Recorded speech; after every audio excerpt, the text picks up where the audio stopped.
We're headed back to the Marriott here in Chantilly, Virginia, the scene of Bilderberg 2008. We successfully infiltrated the last day and a half inside, got out with some great stuff. We've been tailed, and now we're going back to cover the dignitaries, the elitists, as they arrive. And right now is the prime time for them to start arriving for the next 3-4 hours. We took about a 30-minute break. I'm sure we missed a few, but it doesn't matter. Because we've got scores of people that just organically are listeners, info warriors that are out here taking action. And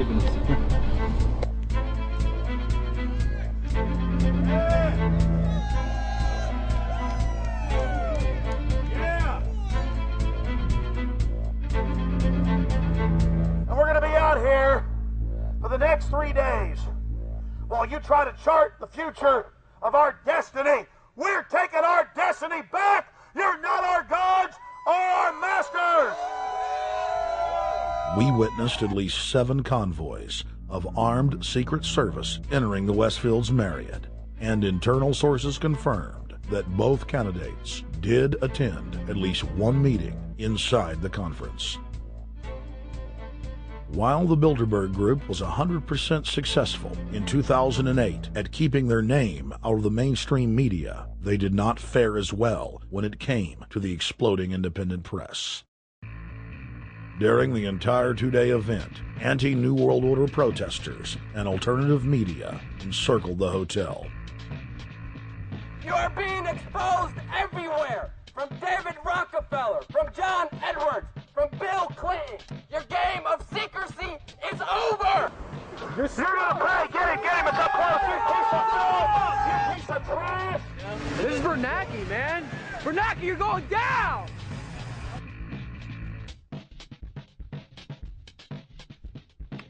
Obama, we know you're here, Obama.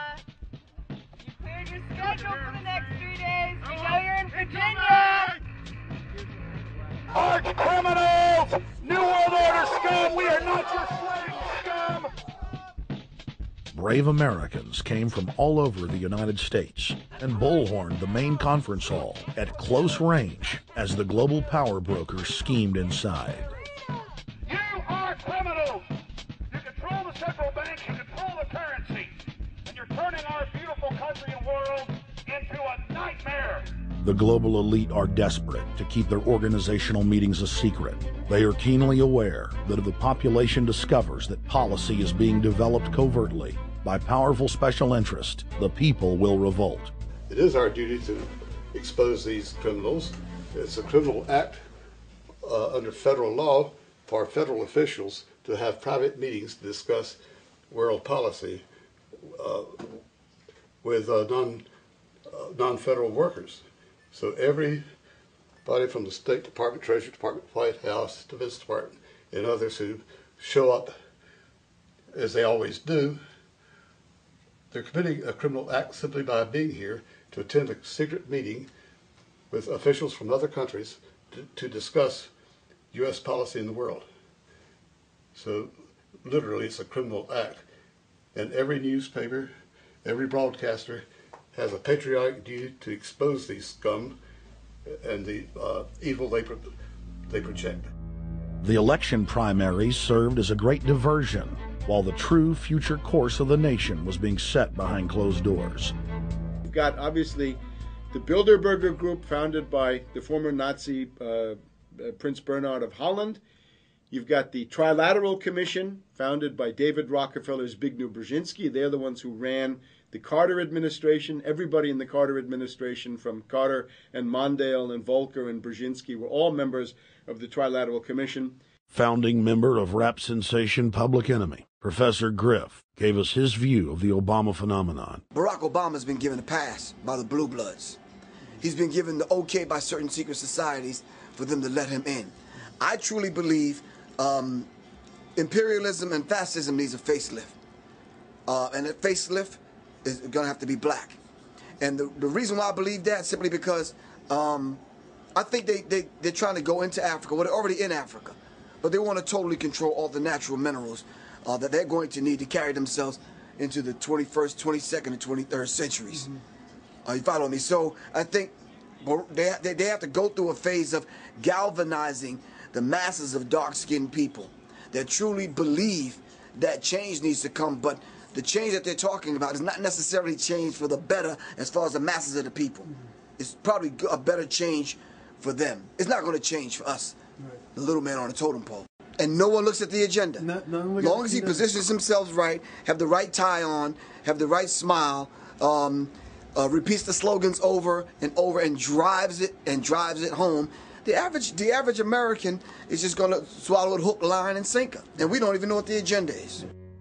Writing in his 1964 book, With No Apologies, Senator Barry Goldwater said, "The Trilateral Commission is intended to be the vehicle for multinational consolidation of the commercial and banking interest by seizing control of the political government of the United States. The Trilateral Commission represents a skillful, coordinated effort to seize control and consolidate the four centers of power: political, monetary, intellectual, and ecclesiastical. What the Trilateral Commission intends is to create a worldwide economic power superior to the political governments of the nation-states involved. As managers and creators of the system, they will rule the future." Bilderberg issues executive decisions and prime directives to its subdirectorates for implementation. The Trilateral Commission takes the Bilderberg Group agenda and executes it through regional roundtable groups throughout Europe, Asia, and the Americas. The Council on Foreign Relations serves as the managing roundtable group in the United States sector. The Council on Foreign Relations has dominated every administration since the days of FDR. The way in which they make policy and rule is that they are a polycentric oligarchical system. You have to be a finance oligarch. Remember, this is not a society ruled by generals, not by priests, not by bureaucrats, not by demagogues, none of those, but by bankers. Bankers rule, and the bankers set up these institutions. They set up things modeled on the Royal Institute for International Affairs, Chatham House, and the Milner Round Table of the period right after the Boer War, so even before World War I. You had the British setting up these round tables, institutes with publications and conferences, and this is how they make policy. Upon Obama's inauguration, members of the Bilderberg Group, Trilateral Commission, and CFR flooded into every position of power in the executive branch, replacing Trilateral Commission and CFR members who previously filled the positions during the Bush administration. When you look at the U.S. ruling class, you'd have to say that they're a really pathetic bunch of failures and bunglers. They are a miserable excuse for a ruling class. And that's one of the big problems we have, is you go from Clinton to Bush to Obama. What stays the same is the ruling elite that gives these puppets the orders that they act on. And these orders are wrong-headed, let's say, to say the least. They're basically bankrupt. They're going to lead to the collapse of this civilization.